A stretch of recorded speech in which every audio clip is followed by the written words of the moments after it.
ரெண்டு காடை உள்ளதம்மா ஆளுக்கு ஒரு காடை தின்னுவோமா மசாலா மட்டும் ஆச்சு டப்புனு கறிகளை ஊத்தி கட் பண்ணி வந்துடுறா. டேய் அது கட் பண்ண வர தெரியாம 2 காடை 60 ரூபாய் கொடுத்து வேணும் வச்சுக்கிறேன். ஆமா என்ன கதை இது? என்ன வேற 65 மாதிரி கொண்டை போட்டுக்கிற போட்டு வர வச்சு சொல்லிட்டு என்ன மேட்ரியா? வருஷம் தொடங்கணுன்னே அவன் கோயிலுக்கு போறானோ இல்லையோடா ஜோசி பக்கம் கரெக்டா வந்துடுறானுங்கடா.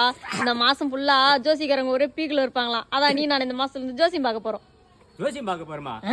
ஆமா ஒரு கிளி வச்சு பாப்பாங்க இல்ல ஒரு கூழாங்கல சொல்லிட்டு விட்டு பாப்பாங்க. நீ நம்ம காடை காலை கட்டி விட்டு சித்திரவதை பண்ணுகிற. கிளி இப்பெல்லாம் எங்கடா கண்ணால பாக்க முடியுது? ஜூ கூட இப்பெல்லாம் கிளி வரது இல்லையா தெரியுமா?